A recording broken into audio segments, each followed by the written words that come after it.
بسم اللہ الرحمن الرحیم۔ بانگ دراز سے نمبر 165۔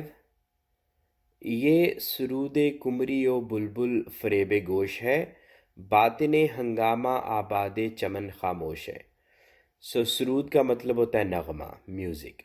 اقبال یہ کہہ رہے ہیں کہ یہ جو نغمہ آپ کو سنائی دے رہا ہے جو کہ قمری اور بلبل گا رہے ہیں آپ کے معاشرے میں، تو یہ فریب گوش ہے۔ فریب گوش کیا ہوتا ہے؟ جس طرح سے ایک ہوتا ہے نا نظر کا دھوکہ، کہ آپ کہیں جا رہے ہیں سڑک کے اوپر اور آپ کو پانی نظر آئے اور انفیکٹ وہ پانی نہ ہو، جب بہت زیادہ گرمی ہو تو، اور وہاں پہ کچھ نہ ہو، تو یہ ہوتا ہے نظر کا دھوکہ۔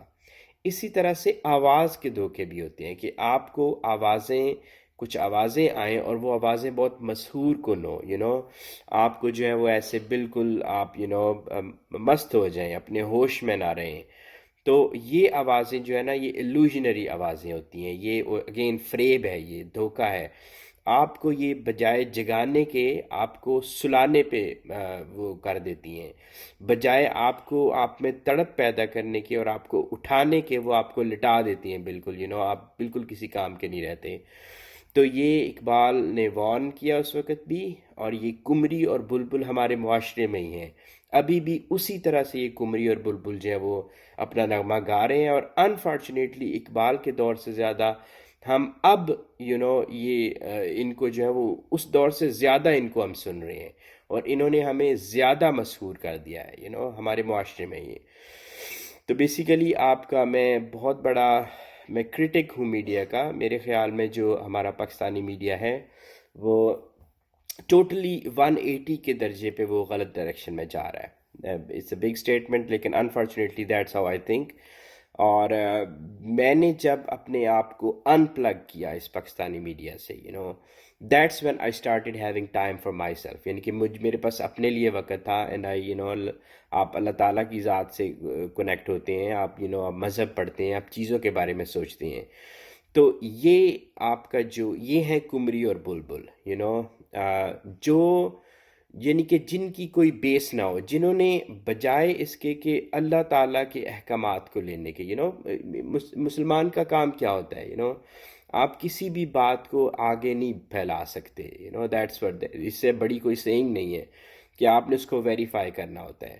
یہ ساری سینسنی، یہ سارے جو جتنے یہ ٹاک شوز ہوتے ہیں، سب کچھ یہ سارے جھوٹ پہ مبنی ہوتے ہیں۔ کوئی کسی کا نالج نہیں ہوتا، ازمپشنز کے اوپر بات کرتے ہیں اور ایک دوسرے کی عزتوں کو اچھالنا، اور گھٹیا سے گھٹیا ٹاپک ایسا ٹاپک جس کا سوسائٹی کے اصل مسائل سے کوئی تعلق ہی نہیں ہے، تو لوگ سارے اس کی طرف۔ میں اپنے گھر والوں سے میرا ہوتا ہے کہ آپ کیوں ٹی وی دیکھتے ہیں اور ٹی وی دیکھ کے پھر آپ کا پارا چڑھ جاتا ہے اوپر بی پی ہائی ہوتا ہے، تو آپ کیوں دیکھتے ہیں آپ اس سے اپنے آپ کو ان پلگ کریں اس میڈیا سے آپ اپنی قرآن سے کنیکٹ ہو، آپ اس کائنات سے کنیکٹ ہو، آپ دنیا سے کنیکٹ ہو، آپ انسانوں سے کنیکٹ ہو، لوگوں سے بات کریں۔ That's when you get to know, اور آپ اپنے آپ کو وقت دیں، اپنے اندر اپنے آپ کو وقت دیں، اور ڈائریکٹلی اللہ تعالیٰ کی ذات سے سوال پوچھیں۔ جن سوالوں کے جواب آپ کو یہ قمری اور بلبل سے ڈھونڈ رہے ہیں نا، ان سوالوں کے جواب آپ اللہ کی ذات سے پوچھیں۔ تو یہ بالکل باطن ہنگامہ آباد چمن خاموش ہے۔ یہ ظاہری شور ہے، ان کے پیچھے کچھ بھی نہیں ہے، لٹرل ویلیو ان کی کچھ بھی نہیں ہے۔ نہ ان کا آپ کی سوسائٹی پہ کوئی امپیکٹ پڑا ہے، نہ انسانوں کی اوورال زندگی پہ امپیکٹ پڑا ہے، نہ کوئی مسئلہ انہوں نے حل کیا تو ان کو میوٹ کریں آپ اپنی زندگی میں، اینڈ ڈفرینس آپ خود دیکھیں گے، اور پھر آ کے میرے کمنٹ کیجیے گا اس ویڈیو کے اوپر۔ تو یہ سرود قمری و بلبل فریب گوش ہے، باطن ہنگامہ آباد چمن خاموش ہے۔ تیرے پیمانوں کا ہے یہ اے مے مغرب اثر، خندہ زن ساقی ہے ساری انجمن بے ہوش ہے۔ اور یہ بھی اس قمری اور بلبل کا کمال ہے کہ جو اس کرنٹ ایج نے ہمیں ایسا نشہ پلا دیا ہے اور اس نشے کو جو سرو کرنے والے ہیں وہ یہ ہمارے قمری اور بلبل ہیں۔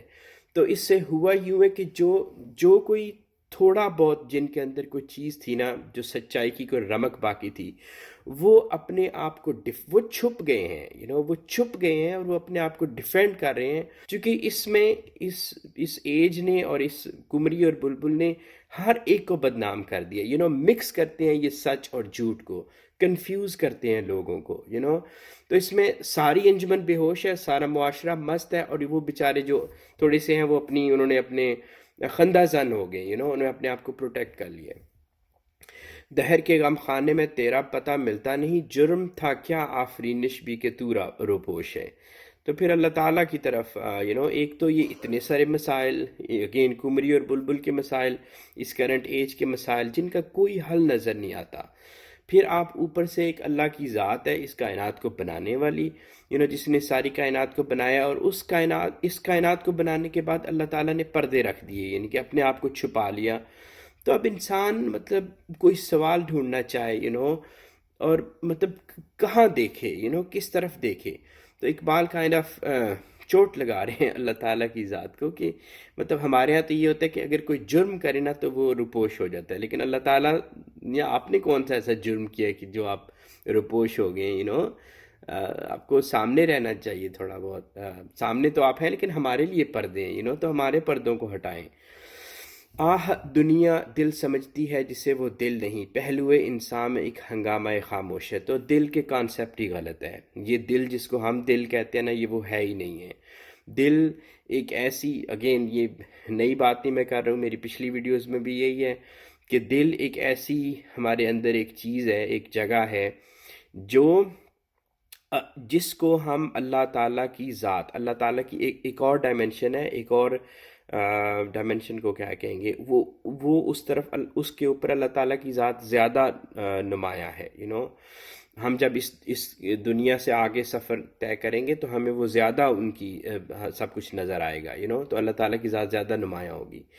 تو ایک یعنی کہ دل وہ جگہ ہے جو اللہ تعالیٰ کی ذات سے کنیکٹ کر سکتا ہے ہمیں، اور دل ہی وہ جگہ ہے، یہ ایک ایسی جگہ ہے کہ سارے انسان جو ہے نا وہ ایک دوسرے سے کنیکٹ ہو سکتے ہیں اس دل کے تھرو، اور یہ جو کنیکشن ہے یہ قائم ہوتا ہے عشق کے تھرو۔ عشق جو ہے وہ انسانوں کو کنیکٹ کرتا ہے اور پھر اللہ کی ذات سے کنیکٹ کرتا ہے۔ عشق صرف اللہ کی ذات سے نہیں ہو سکتا انسانیت کو چھوڑ کے، اور بلکہ ساری کریشن کو چھوڑ کے، اور کریشن سے بھی نہیں ہو سکتا اللہ کی ذات کو نکال کے۔ یہ ایک کائنڈ آف ایک انسان ایک برج ہوتا ہے، ایک پل ہوتا ہے انسانیت اور اللہ کی ذات کے درمیان، اور اس کو اپنے آپ کو کائنڈ آف ایک پل بنانا ہوتا ہے کہ سارے ایسے ایک یہ ٹرانسفر ہو سکے، احکامات جو ہیں وہ اس کے تھرو جا سکیں، یا جو بھی مسائل ہیں وہ انسانوں کے اللہ تک پہنچائے، اور پھر وہ دستک وہ جیسا مومن ہے وہ پھر اللہ تعالیٰ کا رائٹ ہینڈ بن جاتا ہے۔ یہ اقبال کی شاعری ہے۔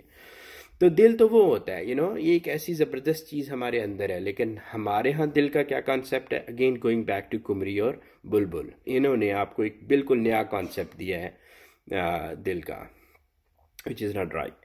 زندگی کی راہ میں چل لیکن ذرا بچ بچ کے چل، یہ سمجھ لے کوئی مینا خانہ بارے دوش ہے۔ تو زندگی بڑا ایک پیارا سین ہوتا تھا کہ اب تصویروں میں دیکھتے تھے یا گاؤں میں کبھی، بہت بچپن کی بات ہے کہ آپ کو عورتیں نظر آتی تھی جو بہت بہت سارے کڑے، ہم ان کو کہتے تھے پنجابی میں، پانی کے جو ہوتے ہیں برتن بڑے بڑے، تو وہ سر پہ ایسے کافی سارے رکھ کے تو وہ چلتی تھی، اتنی مہارت سے چلتی تھی، گرنے نہیں دیتی تھی۔ تو زندگی بھی کچھ ایسا ہی سفر ہے، یعنی کہ آپ کے پاس آپ نے بہت سنبھال کے چلنا، جو کچھ بھی آپ کے پاس ہے نا، تھوڑا بہت رہ گیا ہے جو اب، چونکہ سارا تو یہ مدوش کر دیا انہوں نے ہمیں، اس ایج نے اور ان کمری اور بلبل کے نغموں نے، تو جتنا بھی ہمارے پاس رہ گیا نا اس کو بچا بچا کے اور اس کو سنبھال کے چلنا ہے۔ کبھی کبھی تو مجھے یوں لگتا ہے کہ یہ جو ہمیں کہا گیا ہے کہ ایک پل صراط ہوگا جس کے اوپر سے گزرنا ہے، اور تھوڑا سا ادھر ہوگے تو نیچے گر جائیں گے، مجھے تو کبھی کبھی لگتا ہے کہ ہم پل صراط پر سے ہی گزر رہے ہیں، یہ ہماری زندگی ہی بیسیکلی پل صراط ہے، اسی کے اوپر سے گزرے ہیں، واللہ عالم، I don't know that۔ جس کے دم سے دلی و لاہور ہم پہلو ہوئے، آہ اے اقبال وہ بلبل بھی اب خاموش ہیں۔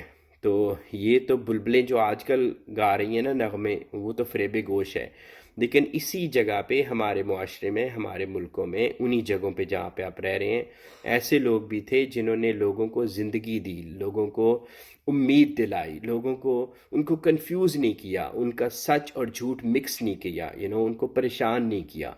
تو ایسی بلبلیں تھیں، لوگوں کو اعتماد دینے والی، کانفیڈنس دینے والی، ان کو اللہ کی ذات سے کنیکٹ کرنے والی، ان کو انسانوں سے کنیکٹ کرنے والی۔ لیکن اقبال کہنے کہ وہ ساری بلبلیں خاموش ہیں، کوئی بھی بلبل نہیں ہے جو اصل میں اصل والی بلبل ہے جو کہ اپنا نغمہ گائے.